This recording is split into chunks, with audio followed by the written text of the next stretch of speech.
लालू प्रसाद यादव के बड़े बेटे तेज प्रताप यादव ने अपने आवास पर चौथी बार भागवत कथा का करवाया आयोजन, सभी को आने का दिया निमंत्रण। ये चौथा हमने कथा करा दिया, चौथी बार हमने कथा कराया ये इस साल भी। और पिताजी आए और पूरे लोगों को हमने निमंत्रण दिया है, सभी लोग जिनको आना है आ सकते हैं। और इसमें निमंत्रण क्या है, कथा जैसे ही सुनेगी कान में कथा हो रहा है दौड़ करके आ जाना।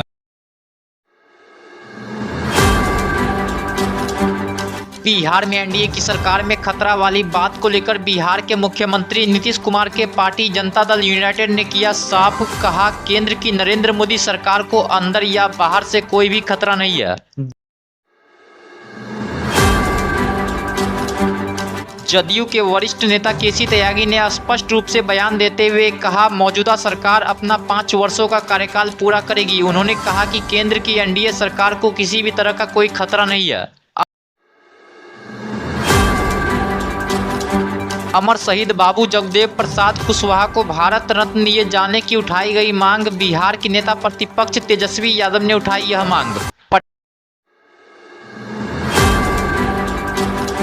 पटना में बाबू जगदेव प्रसाद के शहादत दिवस पर आयोजित एक कार्यक्रम में तेजस्वी यादव ने उन्हें भारत रत्न के सम्मान से नवाजने की उठाई मांग। उन्होंने कहा, आने वाले चुनाव में सर्व समाज को मौका दिया जाएगा।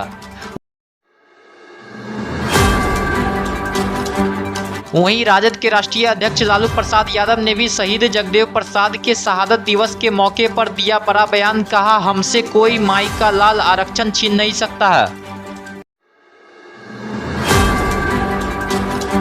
लालू यादव ने जगदेव प्रसाद, कर्पूरी ठाकुर, लोहिया के योगदानों को हमेशा याद रखने और एकजुट रहने का दिया संदेश, कहा हमसे आरक्षण छीनने का प्रयास किया जा रहा है लेकिन राजद अपने विचारधारा से पीछे नहीं हटेगा।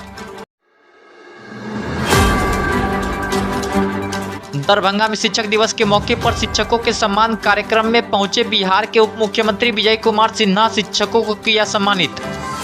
दिवस जो वर्तमान नहीं भविष्य बनाते हैं, राष्ट्र नहीं संस्कृति और संस्कार बनाते हैं, आज उनको नमन करने का मिथिला विश्वविद्यालय के तहत शिक्षकों को सम्मानित करने का सौभाग्य मिला। वहीं दरभंगा पहुंचे बिहार के उप मुख्यमंत्री विजय कुमार सिन्हा ने दिया बड़ा बयान, विपक्ष पर जमकर बोला हमला, लगाए कई आरोप। जाति भेद, क्षेत्र भेद वो करते रहेंगे। जनता जान गई है कि जो अराजकता उत्पन्न करता है वह असुर है और असुर कभी मानवता के हित में नहीं हो सकता।